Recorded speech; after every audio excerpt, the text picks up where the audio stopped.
사도행전 7장 54절부터 60절까지 말씀입니다.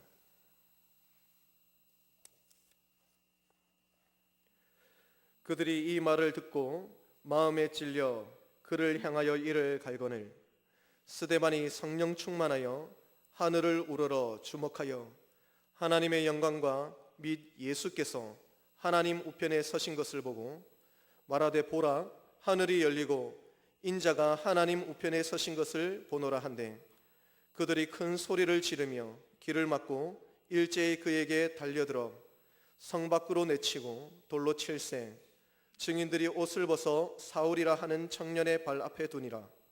그들이 돌로 스데반을 치니 스데반이 부르짖어 이르되 주 예수여 내 영혼을 받으시옵소서 하고 무릎을 꿇고 크게 불러 이르되 주여 이 죄를 그들에게 돌리지 마옵소서 이 말을 하고 자니라. 아멘. 담임 목사님 나오셔서 하나님 말씀 증거하겠습니다.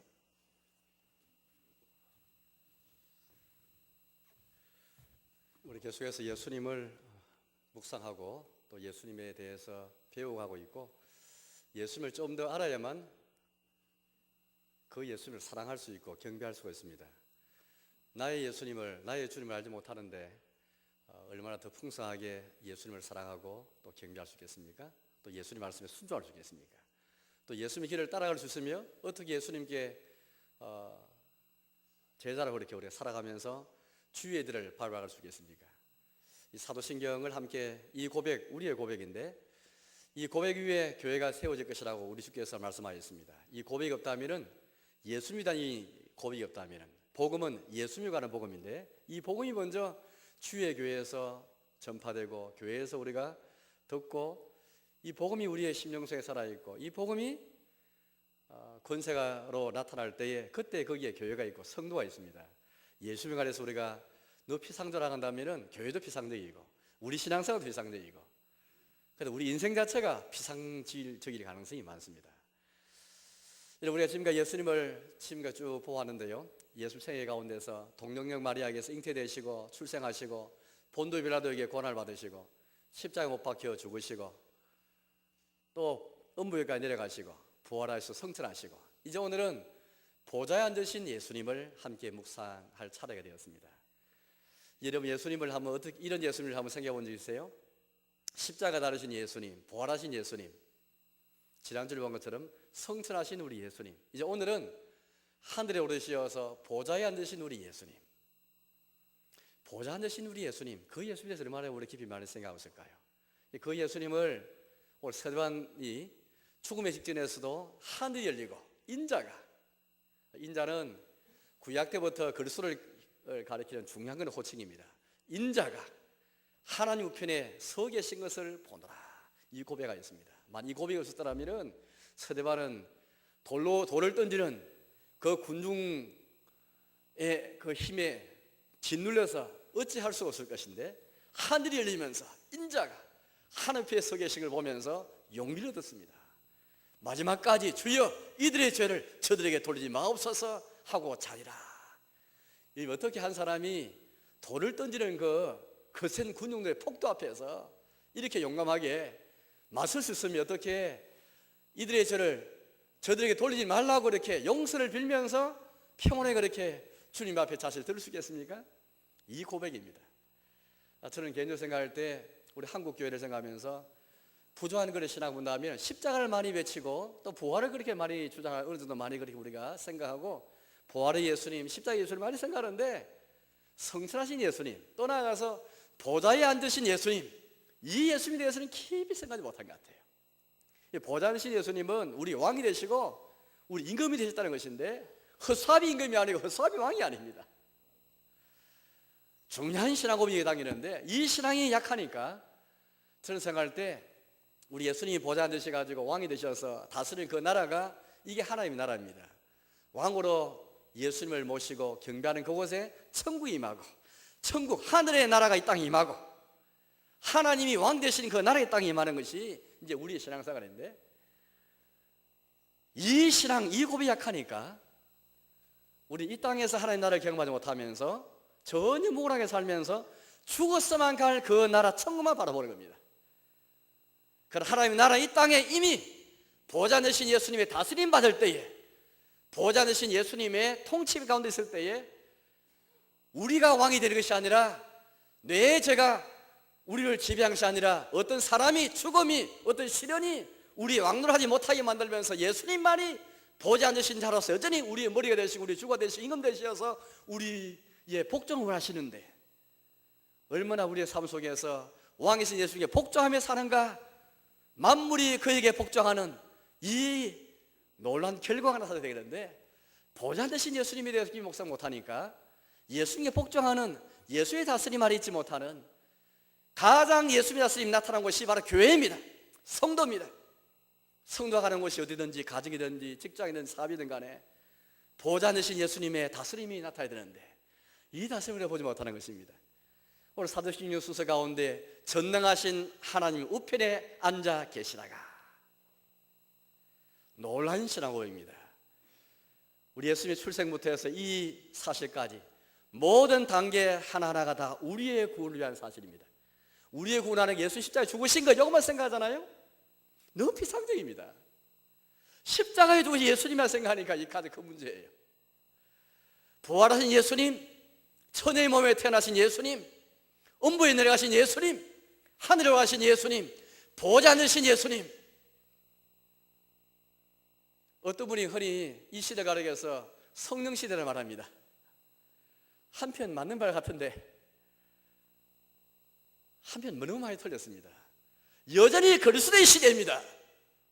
그리스도께서 자기의 성령을 통해서 다스리는 그리스도의 시대이고, 또 성령을 통해서 다른 시대이기 때문에 성령의 시대이긴 하지만은 그리스도의 시대이죠. 그리스도의 나라가 이 땅에 임하기를 원하시는 것입니다. 우리가 그렇게 기도하지 않습니까? 그 나라가, 당신의 나라가 나라에 임하시오며 당신의 나라 이 땅에 임하시를 기도하는데, 그리스도의 나라가, 그리스도께서 왕 되신 그 나라에 임하기를 기도하면서 그의 나라를 구하는 것이 신자의 삶인데, 이 모든 출발은 보좌 되신 예수님입니다. 보좌에 예수님이 앉으시기 때문에, 이 보좌 되신 예수님이 아무 권세 없이 앉으신 게 아니죠. 하나님 우편에 앉으셨다는 말을 성하고 계십니다. 하나님께서 보좌 앉아 계시고, 이제 하나님께서 자기 아들을 자기 보좌 우편에, 옆에, 오른편에 앉게 하신 것입니다. 무슨 말일까요? 하나님께서 자기와 동등한 권세와 영광을 자기 아들에게 가셔서 똑같은 보좌 우편에 앉게 하셔서 동등한 영광과 동등한 지혜와 동등한 권능을 주셔서 모든 것을 주셔서 자기 대신 성부께서, 아버지 하나님께서 모든 마음을 선하신 분이시지만 자기 대신에 동등한 권세와 영광을 아들에게 주시어서 아들을 통해서 온 세상과 만물과 역사를 다스리려 원하시는 것입니다. 이제 하나님 아버지는 자기 아들을 통해서 자기의 능력으로 죽은 예수 그리스도를 살리시고 하늘에 오르게 하시고 자기 오른편에 앉히게 하셔서 모든 통치와 권세와 정권과 모든 유린 위에 뛰어난 이름을 주셔서 만물 위에 세우셔서 만물의 주로 교회 무리에 세우셔서 이제 모든 만물이, 모든 성도가 왕의 예수님의 다스림에 복종하게 하신 것입니다. 이게 우리 신앙 고백입니다. 얼마나 중요한 신앙 고백인지 모르겠습니다. 십자가 예수님, 부활의 예수님도 중요합니다. 그러나 하늘에 올라가신 예수님, 보좌 앉으신 예수님, 그 예수님 바라볼 때에 서리반처럼 죽음 앞에서도 이 죽음을 이길 수가 있습니다. 어떤 시련, 어떤 상황, 어떤 형편에 닥친다 할지라도, 혹은 어떤 사람의 위협이 있다 할지라도, 내 장래가 불투명한다 할지라도, 그러나 만물 다스리시고 보좌하신 예수님이 천지의 권세가, 하늘과 땅의 모든 권세가 나에게 주어졌다라고 말씀하셨습니다. 아버지께서 아들에게 하늘과 땅의 모든 권세를 주셨습니다. 이게 마태복음 28장 말씀이지 않습니까? 앞에 화면을 보여주시죠. 우리가 잘 아는 말씀이죠. 하늘과 땅의 모든 권세를 내게 주셨으니. 본래 아버지께서 자기 능력과 전능하신 아버지께서 자기의 섭리로서 자기의 경륜을 가지고 모든 마음을 다스리시지만, 이제는 부활하신 예수님께 대해서 하늘과 땅의 모든 것을 다 주셨죠. 우편에 앉으신 이 아들에게 이 모든 것을 주신 것입니다. 심판의 권세도 아버지가 하지 않으시고 아들에게 다 주셨죠. 요한복음 5장에서 이렇게 말씀합니다. 앞에 화면을 보여주시죠. 아버지께서 아무도 심판하지 아니하시고 심판을 다 아들에게 맡기셨으니. 놀라운 그런 고백입니다. 아버지께서는 아들을 통해서 자기 옆에 앉으신 자기 보좌 우편에 앉게 하셔서 이 아들을 통해서 하늘과 땅의 모든 권세를 가지시고 다스리게 하시고 심판조차도 아들을 통해서 아버지가 이 모든 권세를 가지시고 심판하기 원하시는 것입니다. 따라서 내가 나의 왕을 나의 산 시온에 세웠도다. 그 아들을 입맞추지 않으면은, 그 아들을 사랑하지 않으면은 저주가 있고, 그 아들 입맞추지 않으면은 내가 철장으로서 모든 열방을 깨뜨리로다. 그렇게 시편 2편에서 이미 우리에게 미리 말씀하셨습니다. 여러분, 놀라운 신앙 고백입니다. 바로 이 고백 위에 서서 우리가 신앙사하게 됩니다.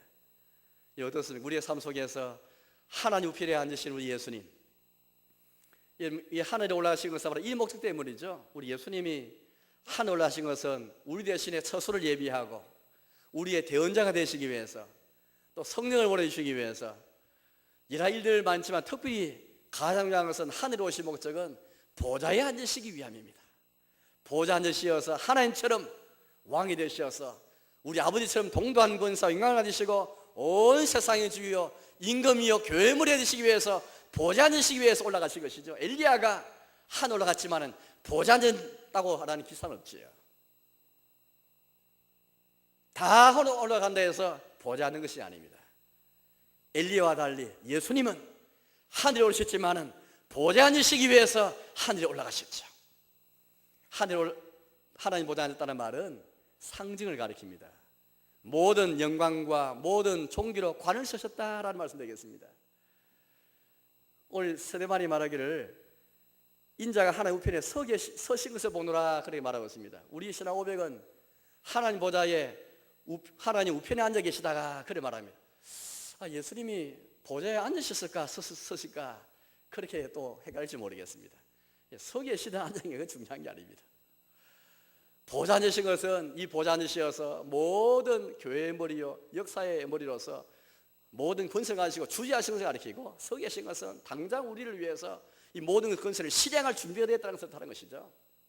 서 계시든 앉아 계시든 간에 중요한 것은 하나님 보좌에 앉든 서든 보좌 영광과 권세를 가지신 예수님, 그 예수님 바라보시죠. 나에게 우리 한국계 부장시 보시길 가만히 섬겨보세요.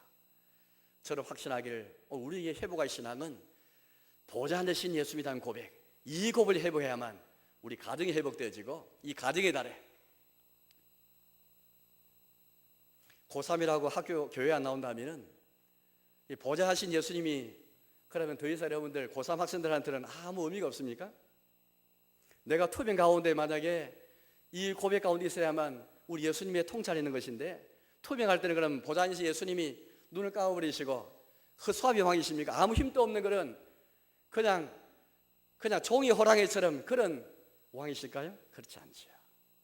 우리 알 수 있지만 하나님은 자기의 지혜와 자기의 섭리로서 비록 아직까지 우리가 보기에는 만물이 다 그에게 복종하지 못한서 보지만은 당연히 우리 예수님이 보좌하심으로써 모든 마음이 다 복종해야 하겠지만은 그래 현실은 만물이 주에 복종하지 못한서 봅니다. 그러나 이제 우리 믿음으로서 서대환처럼 인자가 하나님 앞에 서신 것을 보면서 이 믿음을 가지고 주님께 복종하는 것, 이제 우리가 할 일이죠. 우리 예수님께서 산대된 공의 앞에서 심을 받으실 때에 자기를 정죄하고 자기를 그렇게 이제 빌라도에 넘겨주는 산대된 공의원 앞에서 하나님께서 이스라엘 자기의 교회를 다스리기 위해 주신 이 산대된 공의원인데, 하나님의 치료인데 이 치료가 주님의 다스림을 잊지 못했지요. 그 공의 앞에서 예수님이 하신 말씀이 있습니다. 우리 예수님께서 말씀하셨죠. 인자가 권능자의 우편에 앉으신 것과 장차 구름을 타고 다시 오는 것을 너희가 보리라. 그렇게 우리 예수님이 증가했습니다. 마가복음 말씀인데요, 앞에 화면을 보십시오. 이렇게 말씀하셨습니다. 예수께서 이르시되 내가 거니라. 인자가 권능자의 우편에 앉는 것과 하늘 구름을 타고 오는 것을 너희가 보리라 하시니. 마가복음 14장의 말씀입니다. 우리 예수님 일찍이 이렇게 자신이 하나님 보좌 우편에 앉으신 것을 예언하셨죠. 전능자의 우편에 권능자의 우편에 앉으신 것을 이미 예수님께서 예언하였습니다. 내가 바로 그다, 내가 그리스도다.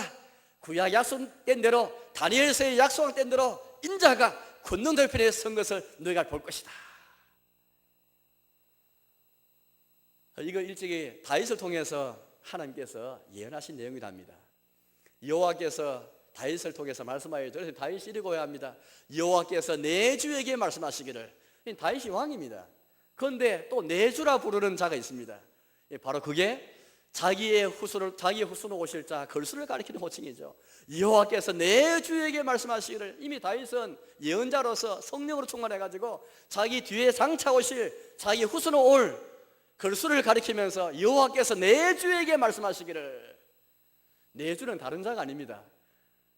자기 후손으로 올 걸수를 가리키는 것이죠. 장차 보좌 앉으실 걸수를 가리킵니다. 여호와께서 내 주에게 말씀하시기를. 시편 110편 말씀입니다. 언젠가 여러분 제가 설교한 적이 있습니다. 앞에 화면을 보십시오. 이렇게 말씀합니다. 여호와께서 내 주에게 말씀하시기를 내가 내 원수를 내 발등상이 되게 하기까지 너는 내 우편에 앉으라 하셨도다.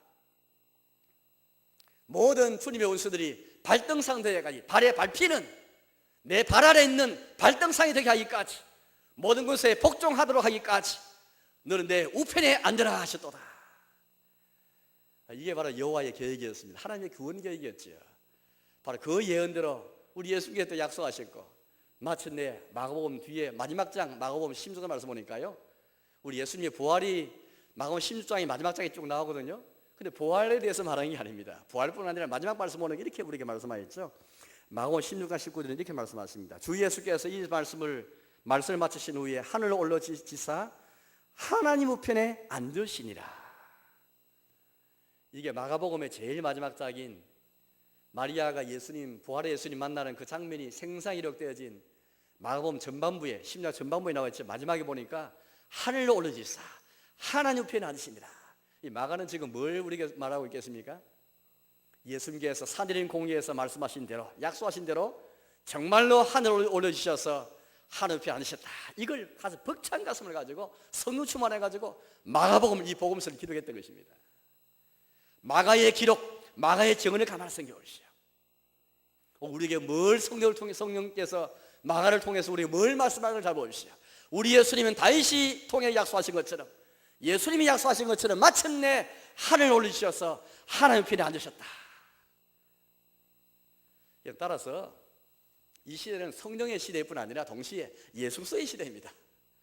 예수님이 다스리는 천주왕국이 따로 있는 게 아니고 지금 이 시대가 예수님 제인데까지가 예수님 다스림이 있는 천주왕국입니다. 성령 시대 지내서만 예수 시대 오는 게 아니고 이 시대가 예수님의 시대입니다. 사도행전은 성령 행일 뿐 아니라 사도를 통해서 성령 어떻게 하시는가 보여 성령 행일 뿐 아니라 하늘 보좌 앉으시어서 그리스도께서 자기의 성령을 부어주셔가지고 자기의 성령을 통해서 어떻게 교회를 세우시고 어떻게 교회를 확장해 가시는지 여전히 보좌 앉으시어서 종이 호랑이 아니라 여전히 활동하고 계시는 예수 그리스도의 행전 기록한 그리스도의 행전, 이게 더 정확한 이름이지요. 사도행전도 일면 맞지요.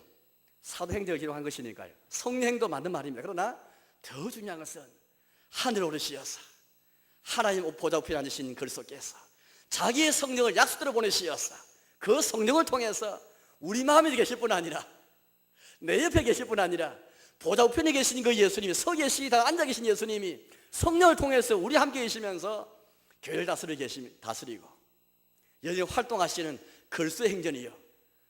따라서 복음서가 특히 누가복음을 기록해 본다면요. 왜 사도행전은 누가가 기록했기 때문에 누가복음이 전편이고 사도행전이 속편입니다. 일부가 누가복음이고 2부는 사도행전입니다. 누가복음은 예수님의 생애를 잘 기록하였죠. 예수님 활동을 기록하였습니다. 속편 역시 사도행전, 겉으로는 사도행전이지만은 속편 역시 2부 역시 예수님의 행전입니다. 복음서든 사도행전이든 그리스도의 행전, 이것을 우리가 바라봐야 되는 것입니다. 성령님의 시대, 성령 행전 말 틀린 말은 아닙니다. 그러나 그 성령은 그리스도의 나라와 보좌 앉으신 예수님과 무관한 성령 행전, 무관한 성령 시대가 아닙니다.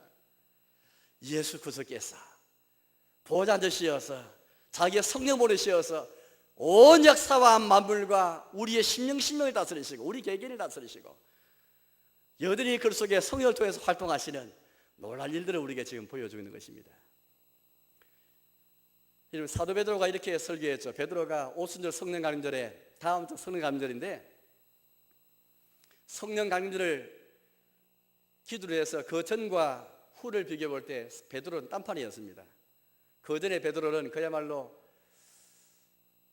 성령을 받고 또 부활의 예수님 만나기 전까지는 베드로의 모습은 항상 이 굴곡이 많았습니다. 그러나 그 이후에 성령을 받고 이제 부활한 예수 그리스도로 충만해서 베드로가 바뀌는데요.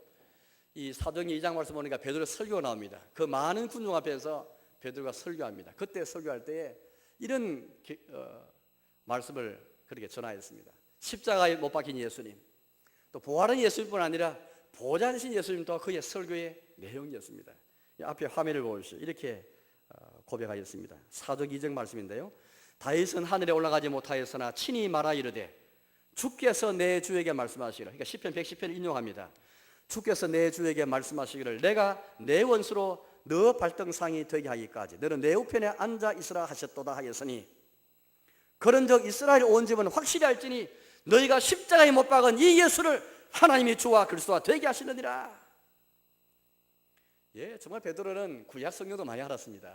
시편 110편을 통해서 확실히 주께서 내 주에게 말씀하신 다윗의 예언을 알고 있었고 그 예언대로 너희가 십자가에 못 박은 예수를 하나님이 보좌에 앉히심으로 말미암아 주와 그리스도와 되게 하셨다.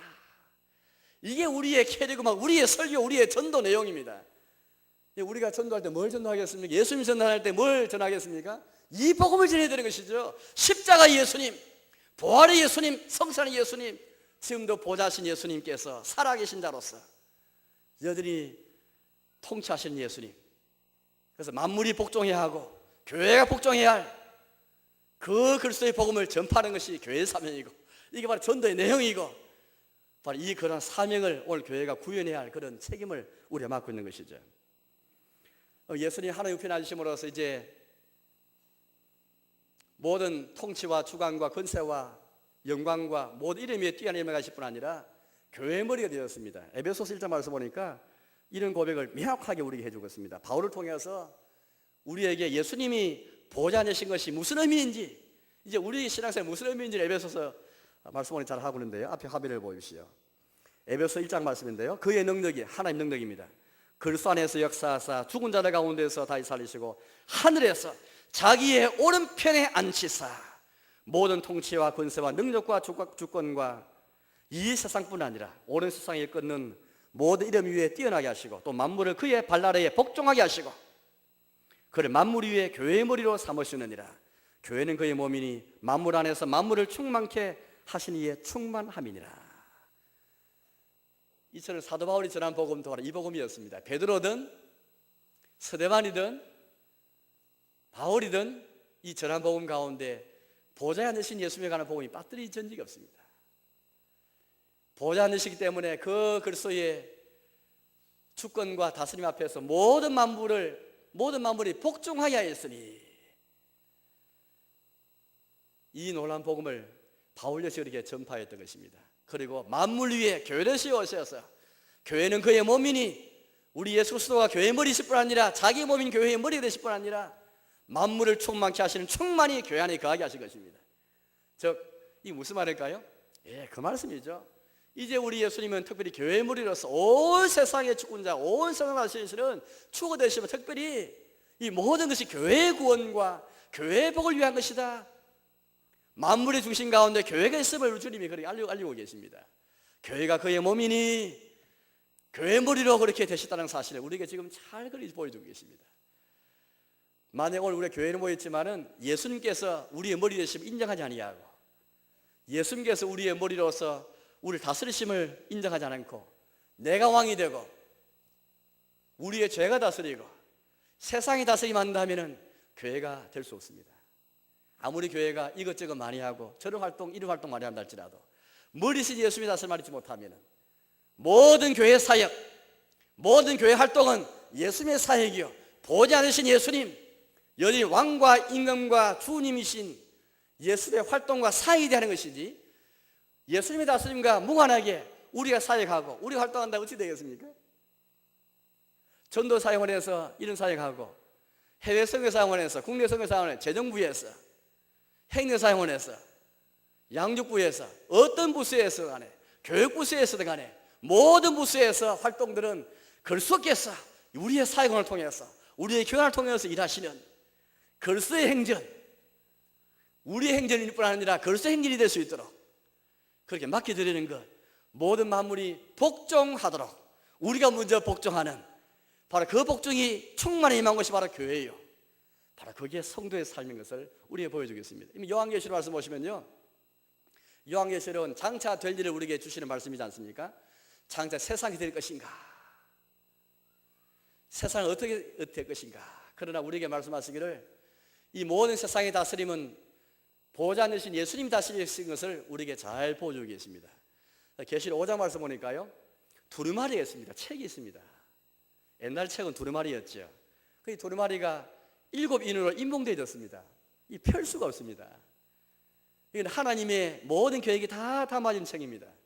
장차 일어날 일들, 나타날 일에 대해서 다 기록한 하나님의 섭리, 우리 주님의 계획이 다 담긴 책이 되겠습니다. 그 두루마리인데 7인으로 인봉되어 가지고 떼거나 펼 수가 없는 겁니다. 그때에 요한이 그걸 보고 울지요. 누가 이 하나님의 계획을 알려주시면, 누가 그렇게 이 책을 펴거나 열어가지고 누가 하나님의 계획을 하겠는가. 우리 그런 마음 들잖아요. 야, 인생을 향하신, 이렇게 국제정세가 복잡하고 우리 이 남북한 정세보다 복잡하고 어려운데, 내 개인사보다 복잡한데 장차 주님의 나라 어떻게 되질까, 세상의 세계가, 이 역사가 어떻게 흘러갈까 궁금하기도 하고 조바심 나기도 하고, 그렇게 해서 우리가 많은 그런 걸 가질 수 있는데, 이 모든 다 기록된 책을 열 자가 아무도 없습니다. 그때 천사를 통해서 주시는 말씀이 있죠. 유다 지파의 사자가 이겼으니, 바로 어린 양 예수도 바로 그분이 하늘 보좌에 앉으시어서 이 책을 능히 펴고 뗄 자가 되어서 장차 일어날 일들을 하나님 보좌에 앉으신 하나님께서 자기 아들 통해, 어린 양을 통해서 다스리신 것을 우리 잘 보여주겠죠. 이게 계시록 5장의 말씀입니다. 바로 계시록 5장은 바로 어린 양 예수님을 통해서 장차 나타날 일들, 될 일들을 글소를 통해서 다 이루어질 것을, 글소의 섭리 가운데서, 글소의 능력과 영광 속에서 되어질 것을 우리 잘 보여주겠습니다. 따라서 그 당시 교회가 박해받고 어려움에 처했을 때에 사도 요한을 통해 주신 이 계시 환상을 통해서 얼마나 많은 교회와 성도 위로를 받았겠습니까? 세상에 알 수 없으면 우리 마음이 슬프고 힘들 터인데, 그러나 요한을 통해서 이 인봉을 능히 떼거나 펼 어린 양을 통해서, 또 그 어린 양을 통해서 나타낼 일 분명히 우리 보여주시는 말미암아 그래 큰 위로를 받게 되었던 것입니다. 오늘 저희 여러분들이 뭘 통해 받겠습니까? 야, 세상 어찌 돌아가는지 모르겠다. 국제 정세든 우리 나라의 정세든 내 개인사든 우리 가정사든 간에 어떻게 되어질까? 그래 우리 마음이 확신이 있는 것은 보좌하신 그리스도께서 우리의 주여, 우리 임금이여, 우리의 머리 되셔서 이 모두를 관장하시고 다스리는 사실입니다. 그걸 생각하면 우리 위로가 있고 힘이 있는 것입니다. 당장 우리의 육체의 눈으로 볼 때는 모든 만물이 그의 복장에서 보지 못하지만은 믿음으로 다 그를 바라보게 되는 것이죠. 머리 대신 그리스도가 주신 유익이 무엇이겠습니까? 교회의 머리 되시고 특별히 우리의 머리 되셔서 주신 유익들이 있습니다. 제가 두 가지 말씀드리고 싶은데요. 하나는 교회 머리신 예수님은 이제는 자기의 성령을 통해서 여전히 우리를 다스리시고 통치하기 원하십니다. 예수님께서 어디 계시냐 물어보면 내 마음이 있다라고 말합니다. 맞는 말이죠. 내 옆에 계신다고 고백할 수 있겠죠. 그러나 어떻게 계십니까? 성령을 통해서 내 마음에 계시고 성령을 통해서 내 옆에 계시는 것입니다. 본래 예수님은 하나님 보좌 우편에 서 계시고 앉아 계시는 것이죠. 이제 보좌하신 예수님은 자기의 성령을 통해서 성령의 은사를 우리 주셔서 어떻게 신자다운 삶을 살도록, 어떻게 성령의 삶을 살도록 도와주시는가? 바로 성령을 통해서입니다. 이 성령님을 머리 되시는 것 속에서 우리에게 허락하시고 보내주셔서 우리가 구할 때마다 성령 은사를 주셔서 천상의 삶을 살게 하시고 거울한 삶을 살게 하시는 것입니다.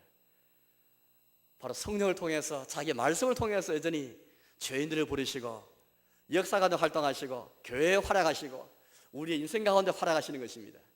이에 따라서 오늘 우리가 보좌하신 예수님을 바라보면서 우리가 해야 할 일이 있습니다. 바로 그것은 보좌하신 예수님이 통치와 다스림은 여전히 말씀과 성령을 통해서 하시기 때문에 성령을 구해야 됩니다. 다음 주에 성령 강연절인데 여러분, 우리 예수님은 성령을 통해서 여전히 우리의 머리가 되기 원하시고 우리 임금이 되기 원하시고 그의 나라가 이 땅에 임하기를 원하시는 것입니다. 성령님 아니고는 예수를 주시라 고백할 수도 없고 믿음을 가질 수가 없습니다. 그래서 고린도전서 12장 말씀 보니까요, 이런 말씀이 있습니다. 앞에 화면을 보여주시죠. 이렇게 말씀합니다. 그러므로 내가 너희에게 알리노니 하나님의 영으로 말하는 자는 누구든지 예수를 저주할 줄 하지 아니하고 또 성령으로 아니하고는 누구든지 예수를 주시라 할 수 없느니라. 성령을 보내신 이유는 바로 이것 때문입니다. 여전히 머리 되신 그리스도께서 성령 우리가 주셔서 예수를 주로 고백하게 하시고, 쉬운 것 같지만 어렵죠.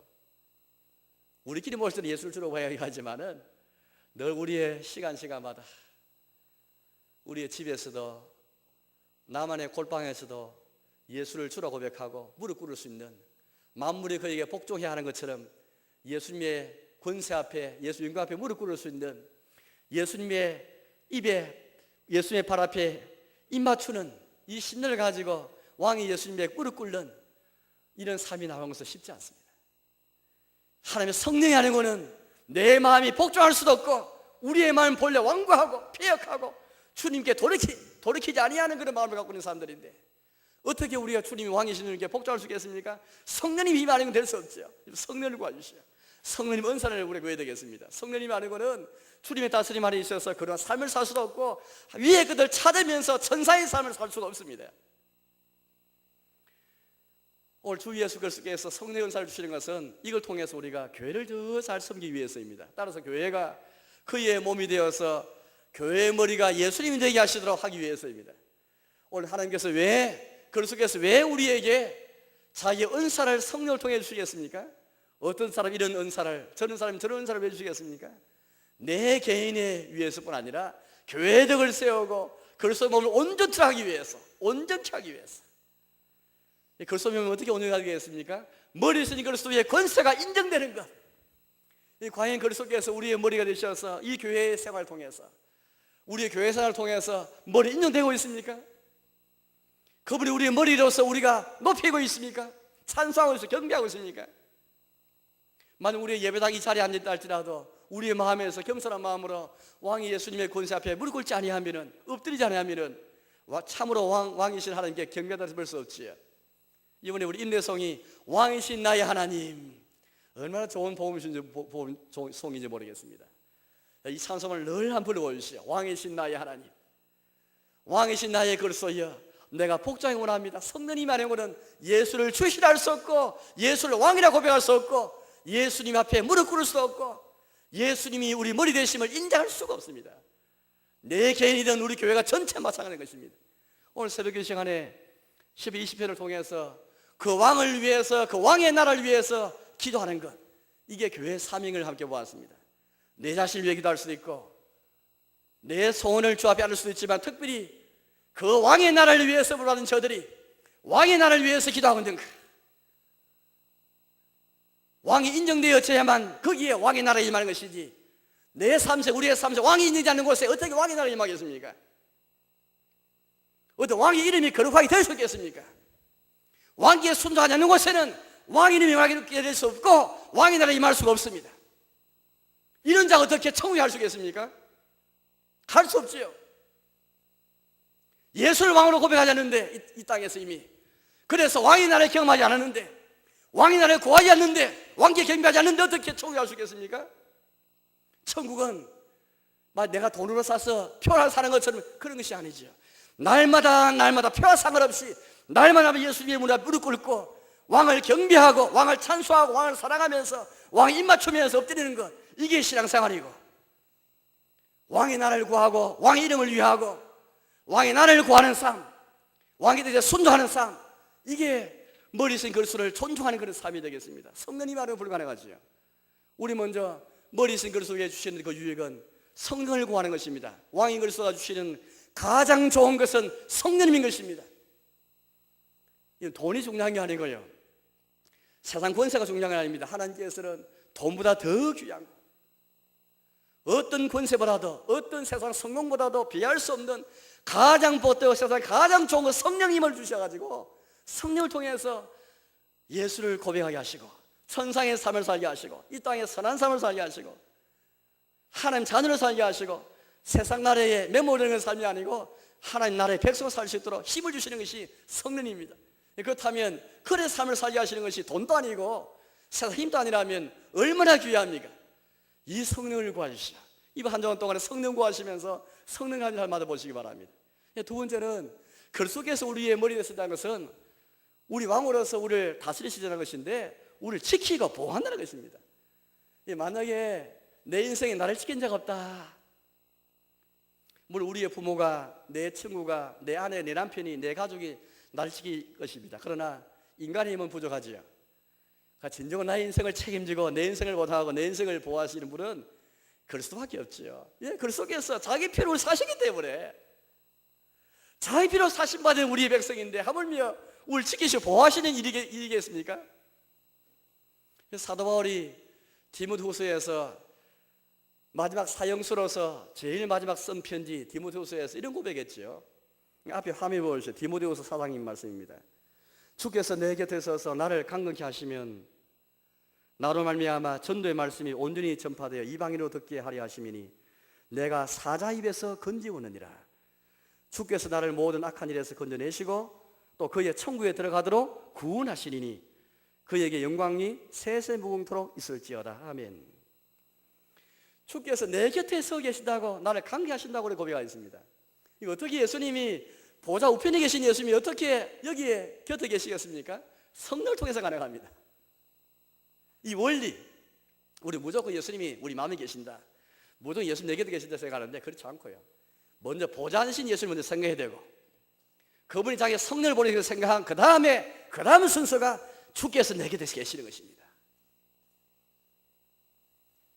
그냥 무작정 계신 게 아니죠. 보좌 앉으신 왕이신 그리스도께서 내 곁에 서서 날 지키기 위해서 나를 강력히 하시고 사자 입에서 나를 건지웠다. 장차도 건지시겠고 천국에 들어가도록 나를 구원하시리니 그에게 세세무궁토록 영광이 있을지어다. 바울이 지금 감옥에서 찬송하고 있습니다. 서대반처럼 죽음의 목전에서도 감옥에서도 사람이 이렇게 용감하게 주시는 것은, 비굴해 주지 않는 것은 보호자 되신 예수님을 보기 때문입니다. 여러분, 십자가 예수님 보십시오. 부활하신 예수님의 권능으로 충만하십시오.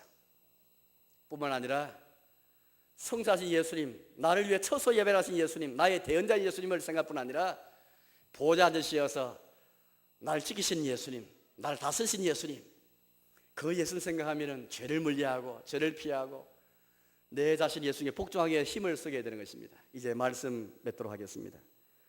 여러분, 특별히 교회는 예수님의 다스림이 충만히 임한 곳입니다. 어떻게 임하신가요? 특별히 교회 직분자를 통해서. 참 너무너무 신비합니다. 하나님께서 똑같은 사람 가운데서 연약한 사람을 세우셔가지고 우리 주님이 자기의 다스림을 대신하게 하시는데, 그게 목사요, 장로요, 장립사요, 바로 권사들입니다. 바로 항존 직원이죠. 그 외에 모든 교회 봉사자들, 청지기를 통해서 여전히 그리스도가 다스리기 원하십니다. 아니, 우리 교인들도 마찬가지죠. 교인이든 직분자든 자든 다 상관없이 그리스도 다스림이 되게, 특별히 교회 직분자들이 그리스도의 통치를 대신할 자들입니다. 그래서 당일을 가리게 해서 7위회라고 부릅니다.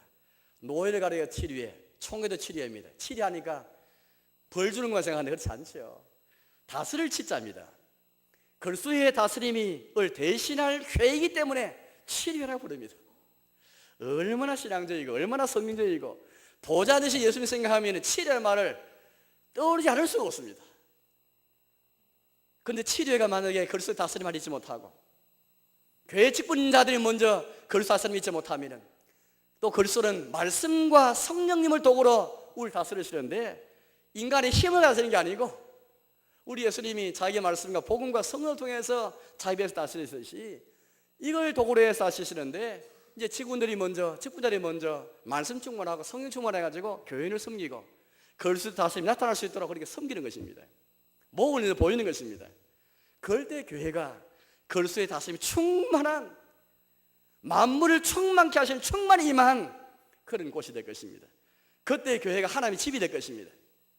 그런데 만약 교회가 그리스도에 충만히 임하지 않고 신성에 충만히 임하지 아니하고 복음에 충만히 없고 성 충만이 없으면 교회는 사람의 집에 불과합니다. 심지어 강도 소굴이 되어지고 사탄의 회의를 전략할 수가 있습니다. 우리의 생각도 사로잡아서 그리스도에 복종시키십시오. 어떤 사람들은 겉으로는 예수님께 복종하기 원하지만은 생각, 자의 가치관, 나의 모든 사상들, 나의 모든 사고들은 다 내버려 둡니다. 그렇지 않죠?